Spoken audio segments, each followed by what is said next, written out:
Welcome to Mountaineer News Productions, created with Canva Designs. Sports reporter, Jaden Harper, sits down with former NBA player, Chris Herren.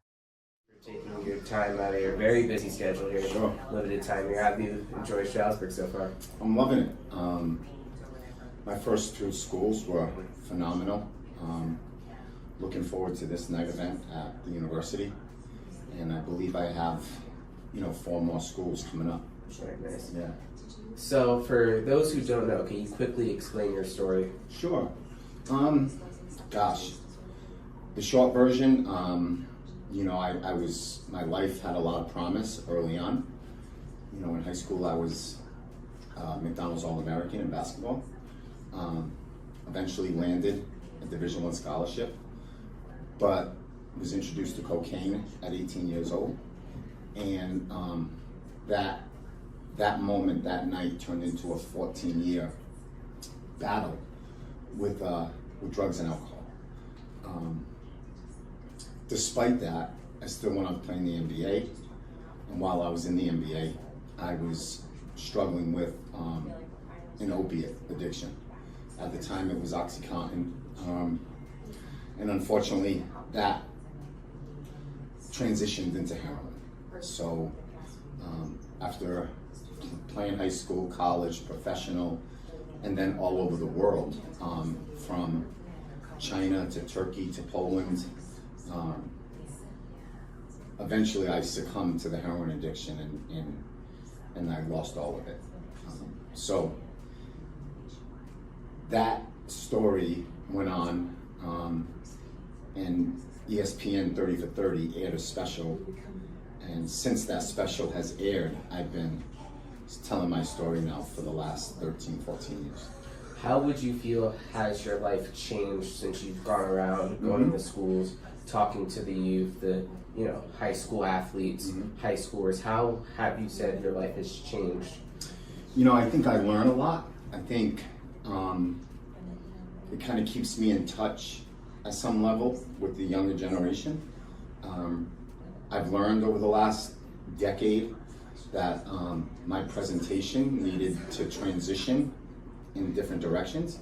I believe there's certain areas and topics that needed to be addressed and discussed, so kids could feel heard in a sense.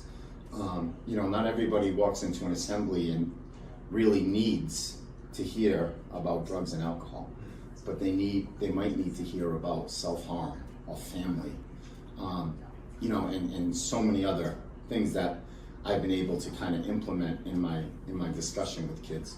I think it's kept me relatively young. As often as I do this, I would never transition out of talking to kids. Kids are my favorite. That's by far my favorite audience to be in front of. Going back to your high school basketball career, was there a sort of pressure you say you would have during your high school career into being a McDonald's All-American, getting ready to go to Boston College? Would you say there's a pressure there growing up? An immense amount of pressure. A lot of that pressure was internal as well. Probably most of that pressure was internal. Obviously there was external pressure and people, whether it's media or family or friends, but a lot of that was inside of me. Pressure, got the best of me. I didn't know how to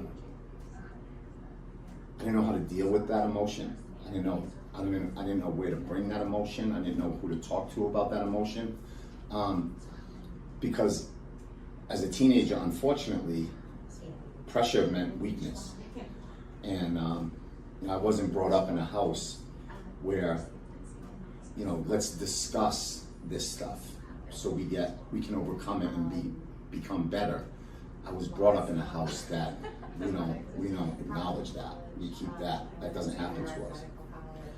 What would you say is the biggest thing you've learned from a student during your time going around? Compassion, man. Just compassion. Speaking at one of the high schools today, and one of the students talking about attempting suicide in 5th grade. Gosh, you know, there's an incredible amount of courage to say that out loud. But it makes me kind of feel alive, and that compassion and courage that I get to witness on a daily basis I'm blessed. I'm blessed to be able to witness that. And my final question, Yep. what is a piece of advice you would give to current high school athletes and just high schoolers in general? I think friends are important. I think friends are extremely important. I think family is important. But I also think, you know, when it comes to this discussion, like, think about the beginning rather than how it's going to end. And if, you know, I walk into schools and I want kids to understand that there's a progression in this, and we all start here and some end here. So think about the first statement, you know, and I think there's not enough in the youth today of like self-reflection, like understanding who you are and where you're at in life. So to continue to challenge yourself, to improve and to understand what you're going through and where you're at in life. All right. Thank you, Chris, so much. You're welcome. Thank you.